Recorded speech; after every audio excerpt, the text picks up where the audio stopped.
Trabalhadores dos portos da costa leste e do Golfo dos Estados Unidos entraram em greve diante de uma tentativa fracassada de negociar novos contratos e salários por diversos dias. A imprensa internacional destacou impactos no fluxo de cerca de metade do transporte marítimo da maior economia do mundo. A greve atingiu 36 portos dos Estados Unidos e gerou efeitos no transporte marítimo, com o aumento da fila de navios aguardando para embarcar e desembarcar. Após dias de negociação, a greve foi encerrada. Entre os principais produtos do agro enviados aos Estados Unidos estão celulose, café, suco de laranja e carne bovina. No caso do café, os americanos estão entre os principais clientes e na carne bovina, o segundo principal comprador, atrás apenas da China. Já em relação às importações, o agro acompanha principalmente o diesel que vem dos Estados Unidos para cá. Apesar do fim da greve, o desarranjo nas cadeias levará um tempo para se normalizar. No Brasil, o Conselho dos Exportadores de Café afirmou que em agosto quase 2 milhões de sacas de café não puderam ser embarcadas por congestionamento em portos. O Secafé fala em falta de infraestrutura adequada para atender às demandas crescentes de cargas transportadas em containers. Hora de saber se tem uma situação difícil acontecendo na nossa logística. Por isso eu apresento a vocês o Olivier Gialard, que é sócio-diretor da Macroinfra Consultores. Bem-vindo, Olivier. E Eduardo Heron, que é diretor técnico do Secafé. Seja muito bem-vindo também. Olivier, começo com você. Quais os efeitos do que está acontecendo com os portos, da greve nos Estados Unidos ao atraso em embarques aqui no Brasil? Olá, Kellen. Prazer estar aqui novamente com vocês. Bom, vamos falar por partes, né? Tem vários fatores ali a nível mundial que estão afetando, sobretudo, o custo dos fretes, né? Então, primeiro, essa greve nos Estados Unidos, que realmente teria o potencial de atrapalhar bastante a logística mundial, com efeitos danosos para os fretes internacionais, ela, graças a Deus, ela terminou em 3 dias, foi uma pressão muito forte do governo norte-americano para que terminasse, mas ela teve um impacto porque ela gerou um custo, um aumento do custo, né, da mão de obra de 62%. Isso vai ter um impacto direto em aumento de custos para toda a cadeia produtiva, tanto da parte de exportação como da parte de importação. Alguém vai pagar a conta e quem vai pagar a conta vai ser justamente o dono da carga, né? Então, esse é um primeiro ponto. A greve per se, como ela durou pouco tempo, 3 dias, ela teve um impacto menor em termos de filas e potenciais atrasos e potenciais, sobretudo, desarranjo da logística mundial. Uma coisa que está acontecendo que é muito mais grave é o que está acontecendo hoje em dia no Oriente Médio, ou seja, a crise no Oriente Médio com o envolvimento muito forte do Irã pode causar, sim, já vem causando, né, um desarranjo ali grande, mas pode causar um desarranjo ainda muito maior. Explicando, na verdade, com a entrada, por exemplo, de um primeiro momento das forças terroristas, não deveria falar terroristas, mas forças rebeldes, Houthis lá no Iêmen, atacando os navios que passam ali pelo Golfo do Éden e passando pelo Mar Vermelho, isso impactou, porque muito das linhas de navegação dos armadores acabou reorientando os seus navios, ao invés de passar ali pelo canal de Suez, terem que dar a volta da África, aumentando em 19 dias de navegação. E isso fez o quê? Na verdade, apesar de ser 19 dias, nós estamos falando de um trajeto entre a Europa e a Ásia. Aí você fala assim, mas o que o Brasil tem a ver com isso, né? Porque, afinal de contas, estamos falando de Europa e Ásia, não tem nada a ver com o Brasil. Mas o fato de você estar aumentando em 19 dias o tempo de navegação de uma rota primordial, que é a rota Europa-Ásia, você faz que você acaba necessitando, os armadores acabam necessitando ter mais navios para cumprir aquela rota, né? Porque demora muito mais tempo. Então, você está tirando capacidade de movimentação, capacidade de navios, né, das rotas, digamos assim, mais dos países mais emergentes, que são menos valorizados por esses armadores. Então, isso acaba tirando a possibilidade de você ter navios maiores aqui na região, e isso acaba tendo um impacto nos fretes.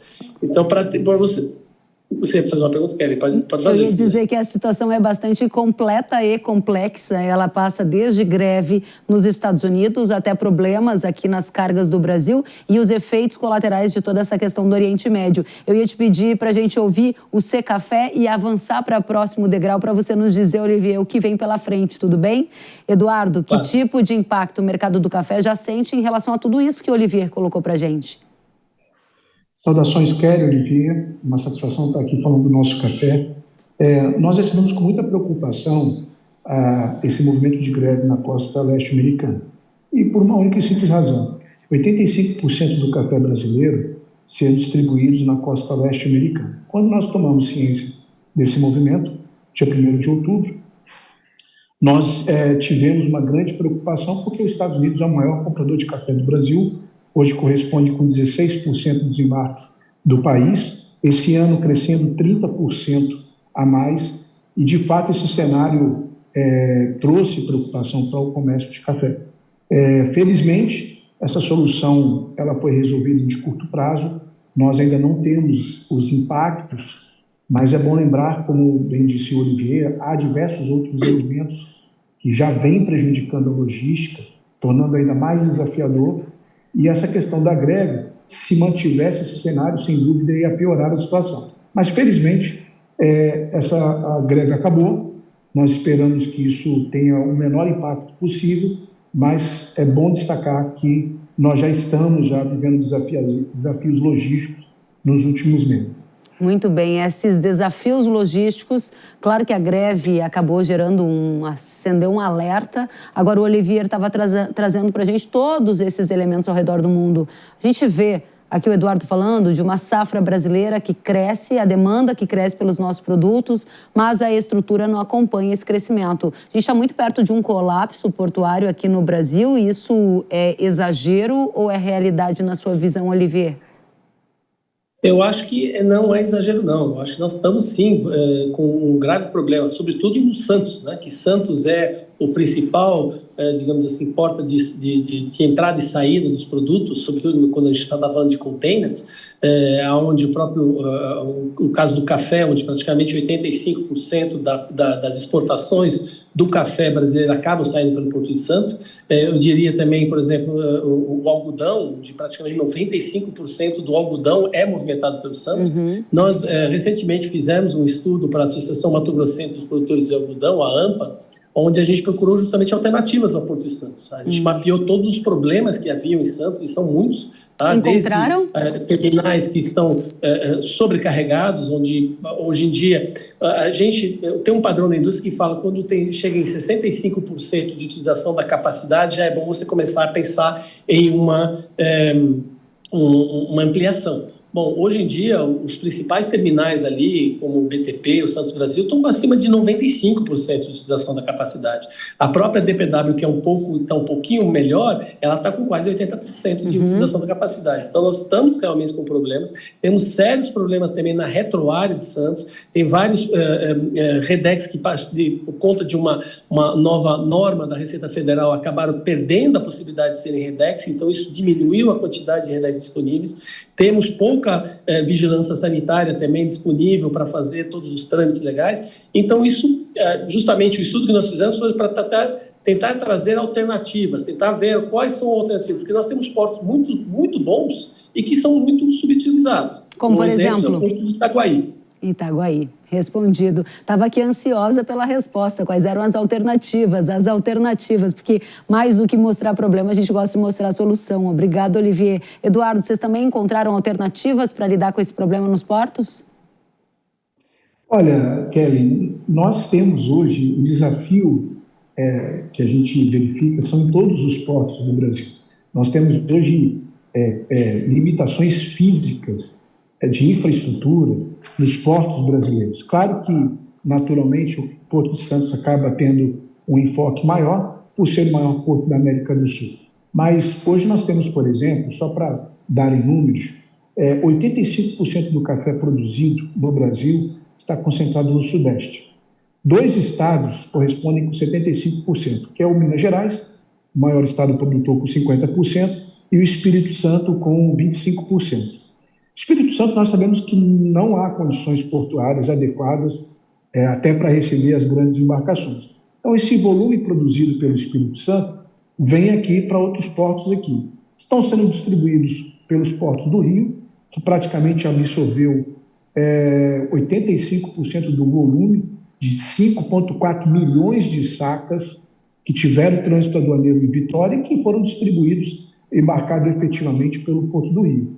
E a outra parte, né, em torno de 29% a 30%, veio para o Porto de Santos. E como já foi bem dito aqui pelo Olivier, nós temos hoje condições de infraestrutura no maior porto da América do Sul que carecem da atenção e de um amplo debate. Acho que, na nossa avaliação, é importante que se promova o debate por meio de audiências, porque você precisa achar uma solução.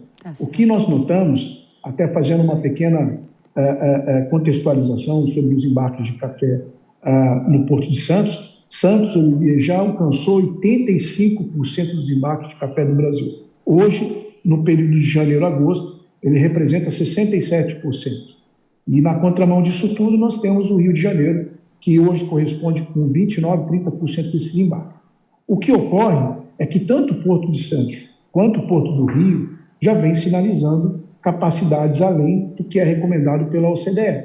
E, consequentemente, os dois maiores portos que embarcam, são responsáveis pelo escoamento da safra de café do Brasil, apresentam sinais de esgotamento e, por essa razão, a gente tem procurado rotas e Itaguaí hoje é um porto que a gente vem avaliando sobre a possibilidade de poder explorar melhor, até porque ele recebe grandes embarcações e aí é um cenário que talvez crie uma expectativa um pouco melhor para o setor cafeiro.